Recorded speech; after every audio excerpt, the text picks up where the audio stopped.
Well, hey friends, it's Miss O'Rourke. I'm here with another virtual chat for you. Today, I'm excited to bring you Matt Arant, who is the admissions counselor for Franklin and Marshall. I know he's going to give you some excellent information for you to check out and to follow up on. So at this time, I'm going to go ahead and turn it right on over.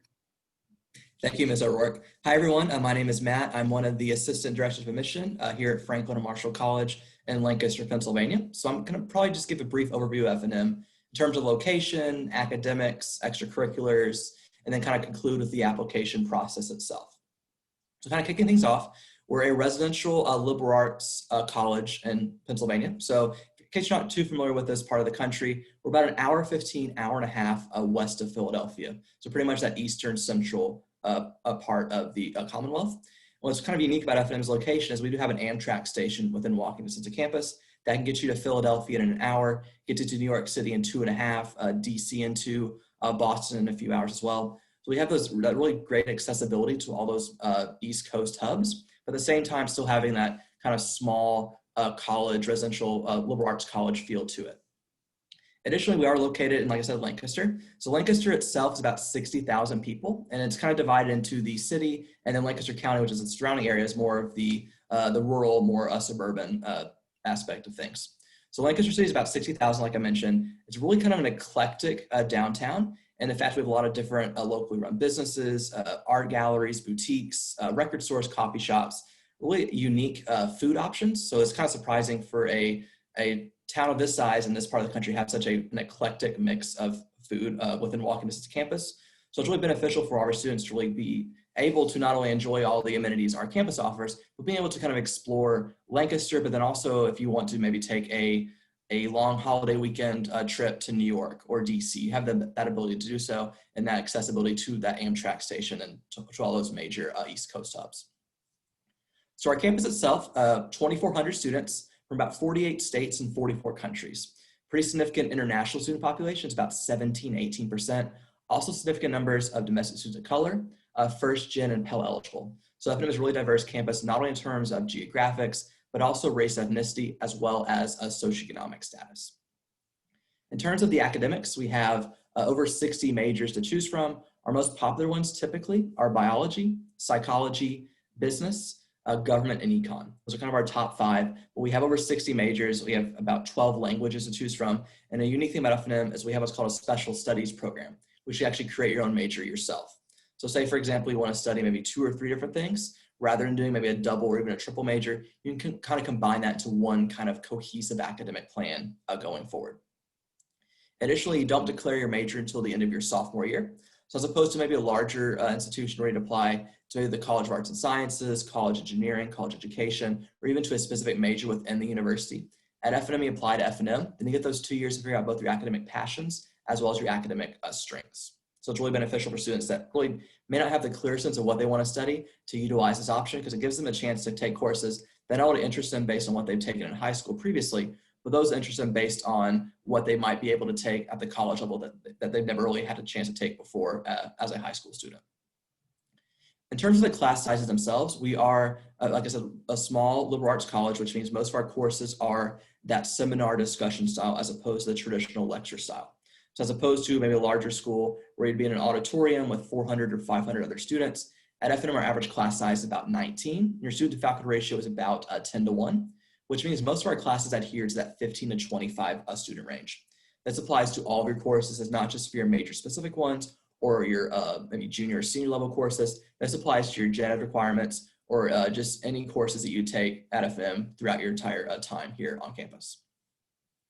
So that's kind of the traditional academic side of things. So we do really try to focus more hands-on learning as well in 2 main ways. One is emphasis on research, and the other is our off-campus study, more commonly known as a study abroad. So research at F&M is a really popular choice, especially because a common misconception about liberal arts colleges is that there's no research opportunities available for students. You can only get those at the big universities. At F&M, however, 2/3 of our students either do an independent study, which is a one-on-one course with a professor, or they do a research project themselves. And those that do research, 40% have their findings published and co-authored with that respective faculty member. So I think research is really beneficial for students in that it's really kind of an encapsulation of the skills that you learn at the liberal arts education, whether it's critical thinking, interpersonal communications, reading, writing, being able to develop arguments and defend an argument, and then also being able to articulate your knowledge to those that may not have the same level of understanding of you as on a specific subject. So that's kind of a great way to utilize all those skills for a common project in itself. And additionally, it's really beneficial for students after graduation, whether it's looking at the workforce or going into graduate or professional programs. So likely you would have to deal with another kind of round of evaluators, whether this might be a hiring manager at a company or an admission folks from graduate programs or professional schools. And so what happens is usually have an interview, which is maybe in person or over the phone, or also have what's commonly known as a cover letter or a personal statement. It's a much more resonant and personal way to describe your time as undergrad by utilizing a specific experience as opposed to simply saying, oh, I was a business major with this GPA and here's the course I took. You say, oh, I was a business major, but I did this project when I was a junior. Here's what I did, here's why I did it, and here's what it looks like. Here's why I'm pursuing this path, maybe based upon that individual, that project in itself. It's kind of a great way to kind of make those connections between what you've done as an undergraduate to what you want to accomplish in the future as well. So like I said, there are two different ways we do that hands-on learning. The others are off-campus study, or more commonly known as study abroad. We use the term off-campus study just because we have programs both in the United States and overseas. We do have over 200 programs across 60 countries, and about half our student body does study abroad, so it's a pretty popular choice there.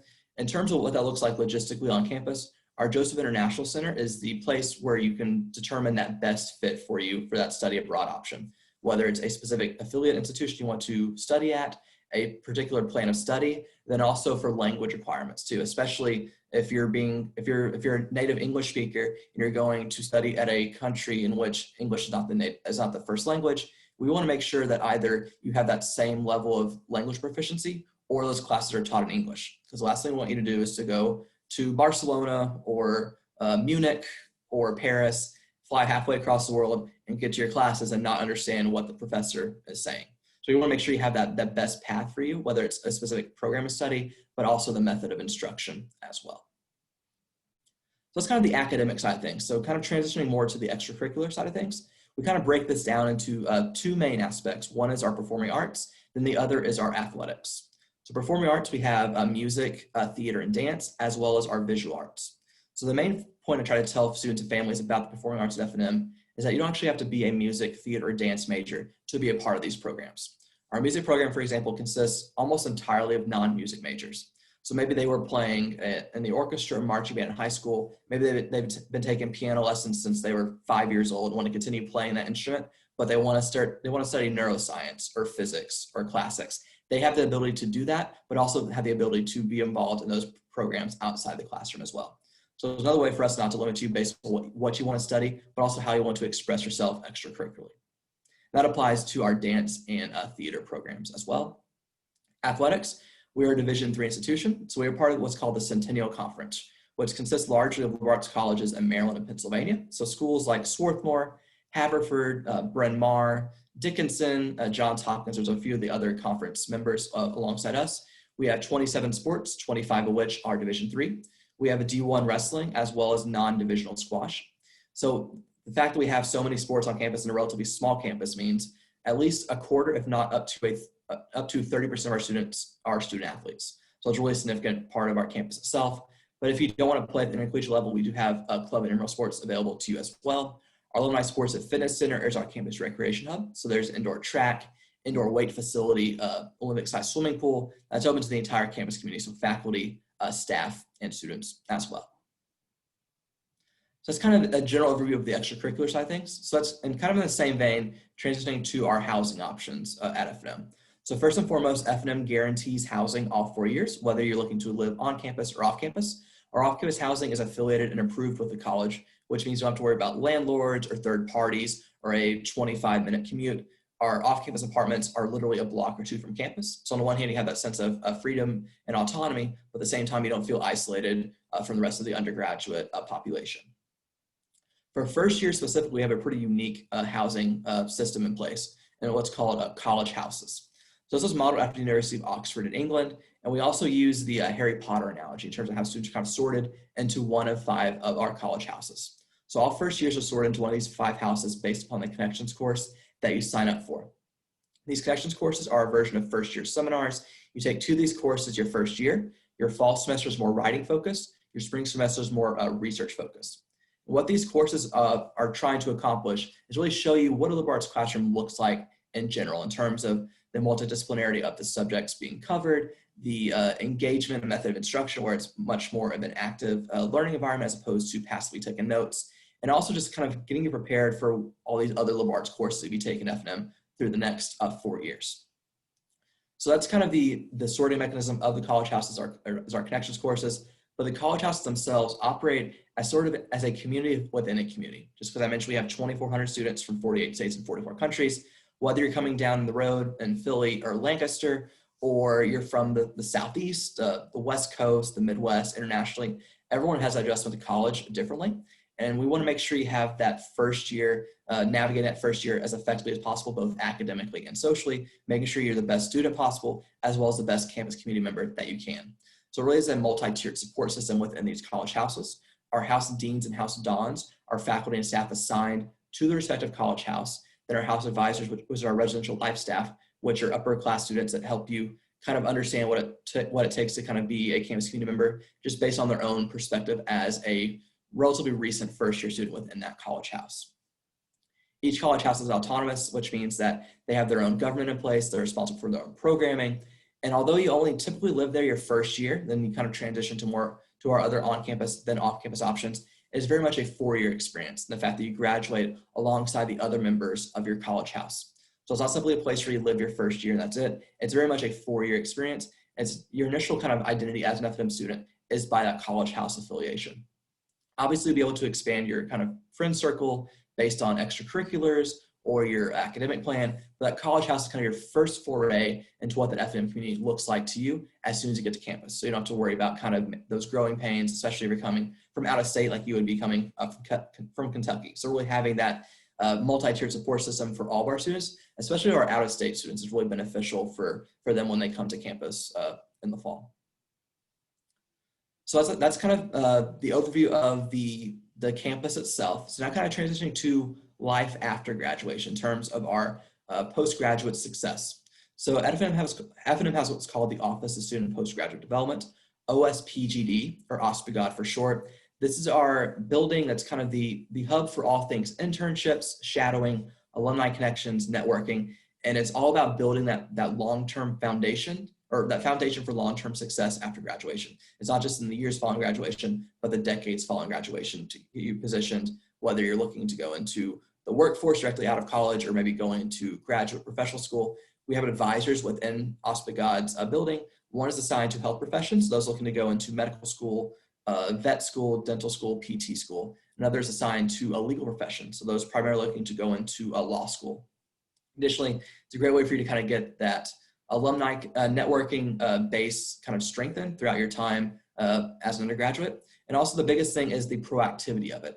It's not just for juniors and seniors, it's open for freshmen and sophomores as well. In fact, over 85% of our student body does engage with OSPGD. So it's not just those juniors and seniors looking at that next step after graduation, it's those freshmen and sophomores looking at a way to maybe get an internship their first summer as an undergraduate student, maybe getting connected to an alumni in an academic field that they're looking to major in going forward. It's all about kind of being proactive and creating that foundation for long-term success after graduation. So what does that success kind of look like? So in terms of our most recent graduating classes, so class of 2019, 2018, and 2017, that's based on the data we have available at this time. 99% are either employed full-time or pursuing a further education after graduation. And we don't just stop there with the numbers, we actually show you where they're going. We show you where they're employed, we show you where they're going to graduate school or law school or medical school. We show you if they're doing Teach for America, are they doing postgraduate research stints, are they doing Fulbrights, things like that. Additionally, kind of break down based on majors. So for example, you can see how many of our neuroscience majors are doing postgraduate research, how many are going on to medical school. Of our business majors, where are the most of our business majors being employed? Are they, whether it's by a specific company or by geographic area as well. So it kind of shows you not only what our graduates are successful, we show what that success kind of looks like in real time, and it gives you the ability to kind of drill down based on your potential academic plan of study going forward. So that's kind of F&M in a nutshell. So now kind of transitioning more towards the application process and financial aid. So for financial aid, first and foremost, we are a need-based aid institution. So we don't offer any merit-based aid or scholarships. However, we do meet institutionally determined full need all 4 years. Not many schools have an ability to offer that need-based financial aid package for students. So I'd encourage all of you to utilize what's called our net price calculator. So if you've been attending sessions like these this earlier in the fall, I'm sure you kind of heard that term being thrown around. It's a great way for you to kind of see what the F&M degree kind of costs you personally, because everyone has a different answer based on their individual financial situation. So it gives you a sense of what your estimated aid package will be, as well as your estimated contribution too. So it gives you the sense of what the price is, as opposed to the sticker cost or the total cost of attendance that you see on our website. In terms of the application process, we are a holistic review, which means we look at a variety of factors when determining admission. In terms of academics, we don't have an average GPA just because schools have various GPA scales. And rather than kind of recalculating those, we look at the actual transcript itself in terms of rigor. So AP courses, honors courses, dual enrollment, if that's available. We look at that and related to both performance, so how well you're doing those courses, as well as quantity. So how many of those courses you're taking in respect to how many are offered are our primary metrics associated with academics on the application review front. Testing, we are a test optional. So we've been test optional for several years now, not just as a result of COVID. So we know how to look at those applications without those scores. But if you do decide to submit, we super score those tests as well. Additionally, letter of recommendation, the essay, extracurriculars, leadership, all those usual other aspects of the application, we do look at those as well. We also do offer interviews, which are not required, but they are strongly recommended. And right now we're doing all of these virtually for seniors. So if you're looking to apply to F&M, I'd encourage you to utilize one of these virtual interview options. It's a great way for you to kind of meet with one of us virtually. At the same time, it's a conversation. It's not designed to, we're not designed to ask questions to see how you answer it and to try to trip you up or make you feel more nervous than you might already be. We want to make sure you kind of feel comfortable in that sense. So we're asking you questions that may not be readily apparent on your materials. It might be something like, what's your favorite class in high school? Who's your favorite teacher? Something as simple as what your daily routine is like. It's just a way for us to get more context about you, not only as an applicant, but as a person as well. And it's also just as much for you to get to know us as us to get to know you. So it's very much a two-way conversation in that sense. So kind of wrapping things up in terms of the deadlines. So we have two different types of decisions, or two main types of decisions. We do have early music notification, which is kind of a unique thing we have at F&M, which is a regular decision with a audition component. So that's why it has early in the title. If you need more information about that, feel free to email me. I can kind of give you more information about that specific deadline. But we have what's called an early decision, and then we have regular decision. So we have 2 rounds of ED. ED1 deadline is November 15th. ED2 deadline is January 15th. Then our RD deadline is January 15th as well. Just in case you're not as well versed in the ED process, this is basically what's known as the binding agreement. So when you decide to apply ED, you agree to revoke all their applications and offers from other schools. We know that can be kind of a scary kind of prospect, especially in terms of financial aid. So F&M offers something unique called the Early Financial Aid Estimate, in which you request that through our Office of Financial Aid. Within 2 weeks, you receive an estimated aid package, as well as estimated contribution, and then you can sign that ED form. Just because ED only becomes binding once you sign the ED agreement form, we want to make sure you have all that information possible before making that choice. Just because we know the college search process is really tough in and of itself, we want to make sure you have as much information possible before making a decision as momentous as where you want to attend college for the next 4 years. So like I said, 2 rounds of ED, 1 round of RD. So kind of the best way to kind of stay in touch throughout the process is through your regional representative, which is myself. So if you go on our website, look under the admission page, it shows you kind of find your regional representative. You click on Kentucky, my name and email will pop up. And kind of a fun fact, I've actually spent some time in Kentucky. I got my master's degree from UK in Lexington. So I'm really familiar with you guys down in Bowling Green, as well as the rest of the Commonwealth.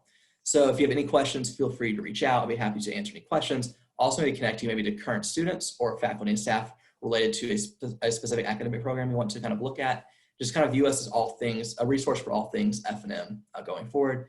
Additionally, our website's a great tool to kind of jump off in terms of looking at academics. So if you want to see what a specific major kind of looks like and related to our faculty and staff profiles, courses, things like that, it's a great way to kind of see what F&M looks like if you're not able to visit us in person. And then finally, we do have some virtual vision options available as well. What I'll also do is I'll send this email or this link in an email to Ms. O'Rourke. That'll be a way for you to access virtual visit options, whether it's a virtual campus tour, and if you're a senior looking to apply to F&M, primarily a virtual interview option as well. So we have a lot of things going on, so feel free to utilize our website or just contact me personally. I'll be happy to answer those questions. And that's pretty much F&M in about 20 minutes or so. So thank you for joining me today. And like I said, any questions, feel free to contact me. Oh my goodness. That was awesome. That's really Thank you. excellent. I feel like I learned so much, and our students will learn so much. There are so many neat things happening at your Yes. school. I love the college houses. I love the community that it builds for students. I love how close it is to all the other sort of bigger cities and things like that. Um, Yes. I think it's great that you all have the office that helps set up internships and help, for decades to come, help people stay connected and get some good career opportunities. I mean, the off-campus study Exactly. options, it's great. Yes. And it's not too far away too. It's kind of kind of the thing about, oh, if you're going from the south to the northeast, that's another country just about. Well, we do have 3 international airports within an hour and a half of campus. So we have Philly and BWI, which is Baltimore, Washington, as well as Harrisburg. So a lot of our out-of-state students, they'd usually go fly out of Philadelphia just because you can actually take the Amtrak close to campus directly to the 30th Street station in Philly. That will connect you to the airport. So you don't have to worry about trying to find Ubers or things like that. So it's really easy for our out-of-state as well as international students to kind of go home for the holidays or things like that. So it's not as isolated as we might think in terms of the other liberal arts colleges up here in the Northeast as well as the Midwest.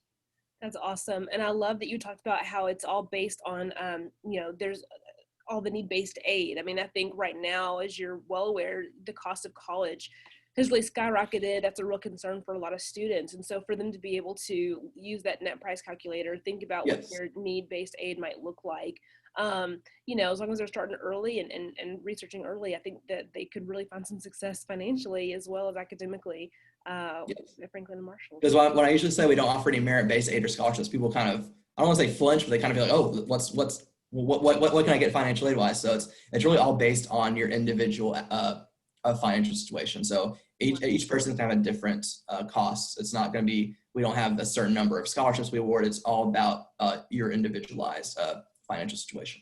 Well, and that means that students can really be looked at holistically. I mean, they really can Yes, exactly. get a fair shot at some great opportunities. So, well, I appreciate you sharing this with all of us. I'm sure that I will be in touch, and our students will be in touch. And we just really appreciate your time today. Of course. Thank you.